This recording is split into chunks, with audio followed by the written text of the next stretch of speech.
Hello students, in today's class we are going to learn 11th standard Hindi. So in this video we are going to see digest answer. So already सारे question answer uploaded हैं हर एक subject के।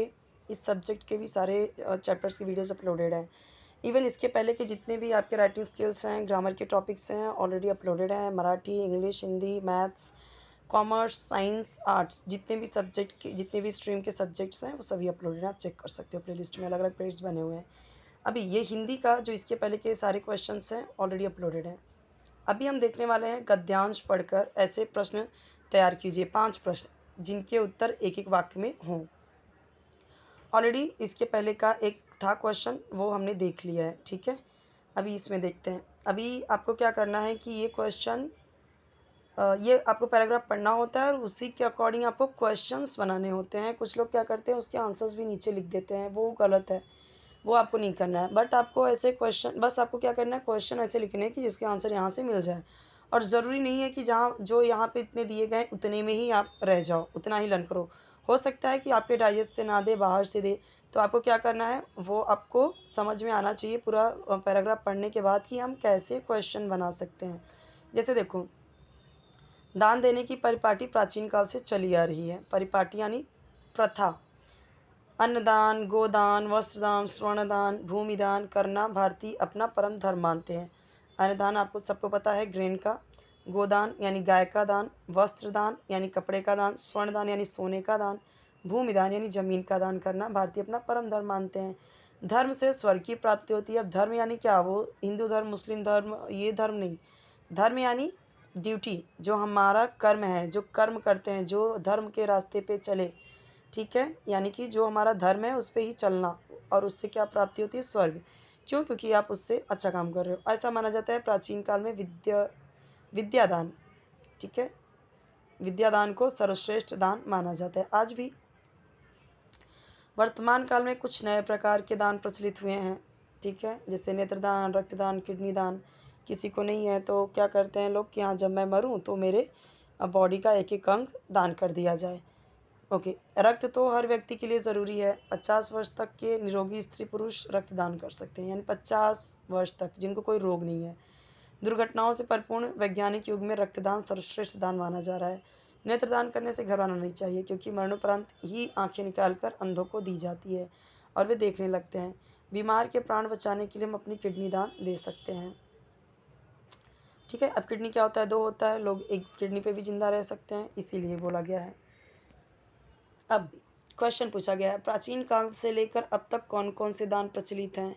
तो हमने देखा ये वाले, है ना। इसका आंसर एक वाक्य में हो जाएगा। तो आपने एक क्वेश्चन ऐसे बना लिया, ठीक है, कि प्राचीन काल से कौन कौन से दान प्रचलित हैं।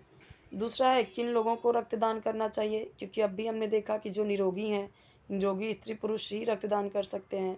थर्ड है दान करना भारतीयों का परम धर्म क्यों मानते हैं, हम ऐसा बोलते हैं तो क्योंकि धर्म से स्वर्ग की प्राप्ति होती है, ऐसा माना जाता है, इसीलिए। फोर्थ है वैज्ञानिक युग में कौन सा दान श्रेष्ठ है। ओके, तो अभी हमने देखा वैज्ञानिक युग में कौन सा। नेत्रदान करने से घबराने की जरूरत क्यों नहीं, क्योंकि वो मरने के बाद ही आंखें निकाल कर, ऐसा नहीं कि आप जिंदा हो तभी आपकी आंखें निकाल के दे दिया जाएगा, वो नहीं, एक बार किडनी हो सकता है। ये 5 क्वेश्चन हो गए। और आप क्वेश्चन कौन सा बना सकते हो, ठीक है। और आप कौन सा क्वेश्चन बना सकते हो, तो देखो जैसे ये, कितने वर्ष तक के लोग रक्तदान कर सकते हैं। अब यहाँ पे नहीं दिया हुआ है ना, नहीं दिया हुआ है, बट मैं ये खुद से क्वेश्चन बना सकती हूँ कि ऐसे ही क्वेश्चन आपको बनाना है। इसमें 6-7 क्वेश्चन बना दोगे आप अपने तरीके से। अब रट्टा थोड़ी मारोगे, इन क्वेश्चंस को सोच के समझ के आपको क्वेश्चंस बनाने होते हैं, ठीक है। और जैसे यहाँ पे क्या क्वेश्चन बन सकता है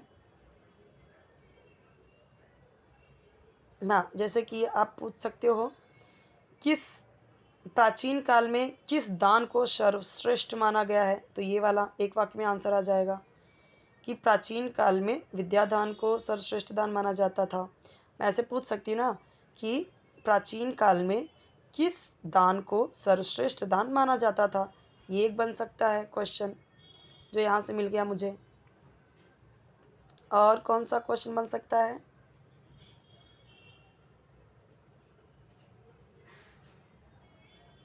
हाँ जैसे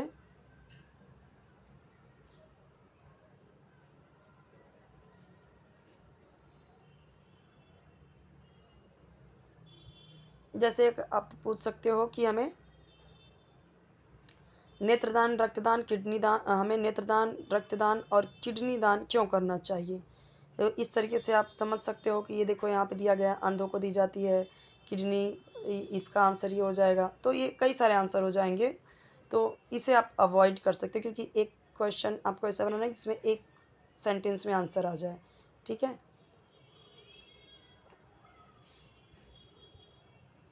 एक ऐसे भी बना सकते हो कि स्वर्ग की प्राप्ति कैसे होती है, तो ये आंसर हो जाएगा, धर्म से स्वर्ग की प्राप्ति होती है। बन गया एक क्वेश्चन और। तो देखिए मैंने अभी अभी ऑन द स्पॉट मैंने खुद से कितने सारे क्वेश्चन बनाए। तो इससे क्या आपको समझ में आया, इससे ये समझ में आना चाहिए आपको कि ज़रूरी नहीं है कि आपको अगर पैराग्राफ आपके डाइजेस्ट से नहीं आया, अलग आ गया, तो आप अपने तरीके से क्वेश्चन बना सकते हो पैराग्राफ रीड करके।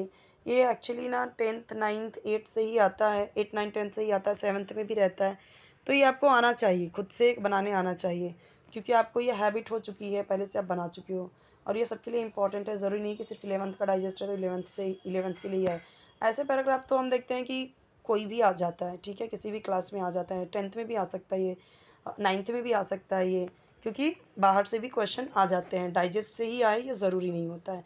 तो आपको इसलिए इस तरीके से रेडी होना चाहिए कि किस तरीके का भी क्वेश्चन आए आप रेडी रहें। ठीक है, so if you want any kind of video related education, do comment in comment section, definitely I will help you